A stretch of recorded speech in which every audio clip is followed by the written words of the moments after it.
ఇంకో కెమెరా ఇస్తాను.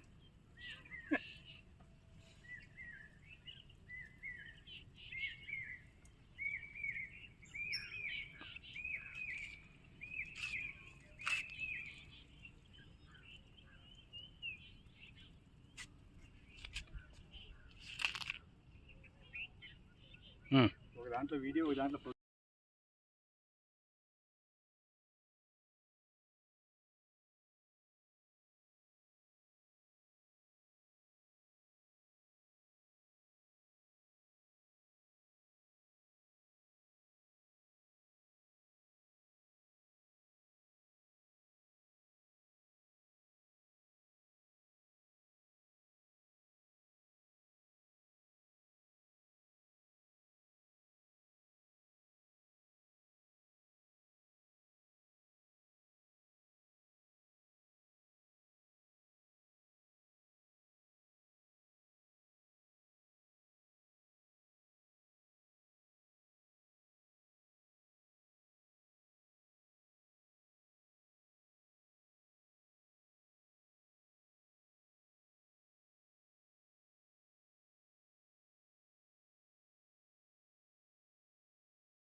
ముఖ్యంగా పర్యావరణాన్ని పరిరక్షించడం కోసం, భూ ఉష్ణోగ్రత వాతావరణం మనం చల్లబరచడం కోసం, మొట్టమొదట ప్రకృతి మొత్తం ప్లాంటేషన్ కోసం ఎకో గ్రీన్ క్లైమేట్ వాళ్ళు మాకు ఇచ్చిన ఈ టోటల్గా ఒక 20 వరకు మాకు ప్లాంటేషన్, ఎవెన్యూ ప్లాంటేషన్, రావి, మర్రి, తర్వాత కదంబ ఇచ్చారు.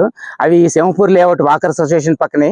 ఈరోజు మనం తాటితే ఒక 10 సంవత్సరాల తర్వాత మంచి ఎవెన్యూ ప్లాంటేషన్ అయ్యి ఈ భూతాపాన్ని తగ్గించి మనందరం ముఖ్యంగా పర్యావరణాన్ని కాపాడడం కోసం వాళ్ళు ఇచ్చారు. దానికి వాళ్ళ సహకారంతో మేము దీన్ని మెయింటైన్ చేసి సంరక్షించి మొక్కలు పెద్దవేలా మేము చూస్తాము.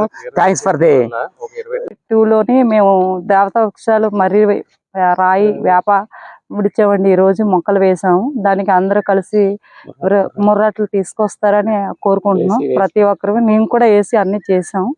ప్రతి ఒక్కరు కూడా దాన్ని చూసి ఆనందిస్తారని మేము కూడా కోరుకుంటున్నాం.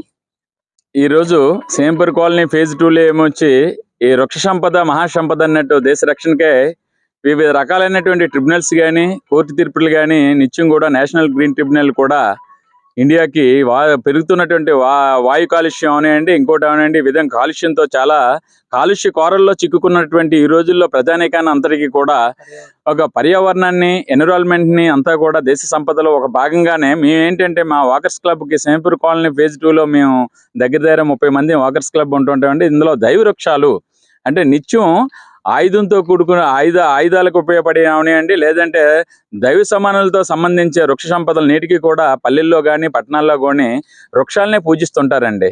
ఎందుకంటే అది పూర్వం నుంచి వచ్చినటువంటి నానుడి అన్నమాట. అంటే దైవ వృక్షంతో కొలుస్తుంటారు కొన్ని మొక్కల్ని.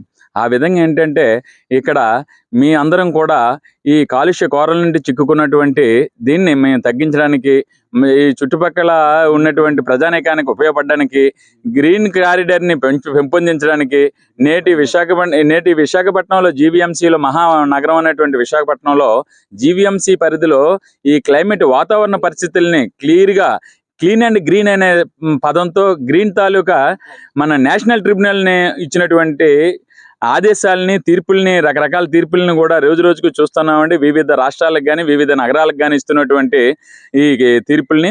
అదేవిధంగా మహావిశాఖ నగరంలో ప్రతి నిత్యం వేల కొలది అలా కంపెనీలు వస్తూనే ఉన్నాయి. ఆ కంపెనీ కోరల్లో, కాలుష్యం కోరల్లో వాతావరణానికి తోడ్పాటుని అందించే దిశగా మేము ప్రయాణిస్తున్నాం అని చెప్పి కోరుకుంటూ సెలవు తీసుకుంటున్నామండి.